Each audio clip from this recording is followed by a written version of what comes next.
It's In the Paint Part 2, otherwise known as Part 2. A quick run through of three teams and the thoughts about those squads from Bill Raftery. Be sure to check out Part 1 on the website where we discuss who really is the best team in the nation. But let's start with Part 2 and bring in Bill Raftery. And Rafs, let's start with the positives here because I know that's what you like to do. New Mexico last year was 2 games under 500 for the season, 15-17. This year, 1 win away from last year's total. They're 14-2. Just how good of a job has Steve Alford done in his first year? Unbelievable when you think of it. They went up, they beat UTEP away, beat Wyoming. They were down 48-32 against Wyoming on the road and won that game. Chad Toppert is an outstanding performer, can step out and make threes. Daniel Farris has got to get good numbers to complement him. He's another outstanding performer. But Gary and Smith in the backcourt are solid. The big thing is motion, and how about J.R. Giddens? He's arrived out of Kansas, and he's an outstanding performer, can step out and make deep shots. But I think it's just tough to defend the motion offense, and with it, he puts in some sets to free up some double screens to get guys good opportunity baskets. They can beat you deep, but they're not bad inside either. He's done a great job. He's got them running around like he used to do at Indiana, all over the place. It's hard to exactly. He's a great teacher of how to get free. Yeah, and the shorts are a little bit longer these days now, Bill, which is always good as well.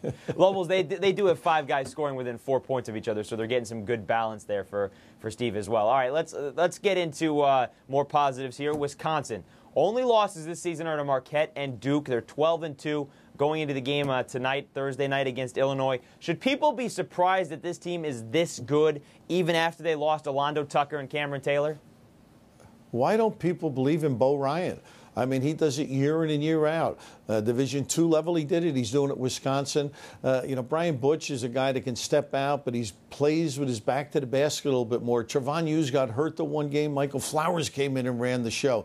Steesem up front. Krabenhoff up front is a tough kid, the glue kind of a guy. This is a solid basketball team. And, it's just funny. Maybe they're not in the mainstream, but no one wants to play this team. They're solid. The swing offense that they run, they slip different people inside. They're very difficult to defend against.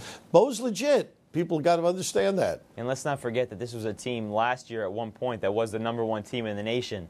And then as a 2 seed in the NCAA tournament, didn't go as far as they'd like. But certainly, Bo is a very, very good coach. All right, let's finish this off on the negative side a little bit, Bill. And I know you don't like to do that, but we do have to throw it up there. Kentucky, in the SEC, they struggled so much in their non-conference schedule. Will they even be competitive once they get here into conference play beginning this weekend? Yeah, we know Patterson's an outstanding performer. Crawford's a guy that has to step up. The injuries, Meeks, Jasper, I mean, those things really hurt this team. But I think it's all about a culture. What is Billy Gillespie trying to develop down there? I do think it's going to be a tough season for them.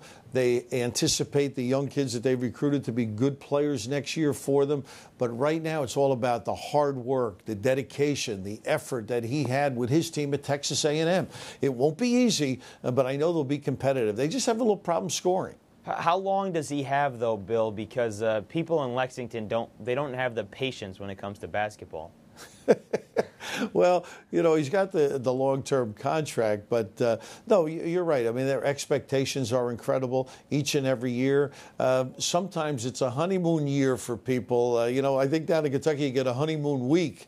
So, they expect things to go well, and I'm sure Billy does as well. It's going to be demanding for him, though. It won't be easy, but if he can live through it and they're as good as advertised next year, maybe they'll settle down and enjoy his coaching tenure. Well, they certainly don't expect losses to Gardner-Webb and to San Diego. They start off the SEC schedule with... So negative. Yeah. Would you I'm just pointing it out, Bill. Boost here. All right. Well, they start off the SEC schedule with Vanderbilt this weekend, one of the 5 unbeatens left. They're not easy either. No, that's not easy. There's a positive right there. Vanderbilt, a very uplifting team. Bill, thank you very much, sir. We will get you back up here in New York next week and have you sit right next to me up here. Look forward to it, Jason. Me too, sir. Looking forward to seeing you again. Have a good week. You too. Folks, that's how In the Paint rolls. That's how everything is done here. Of course, for Part 1, check it on the website.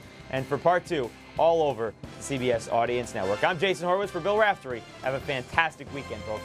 Take care.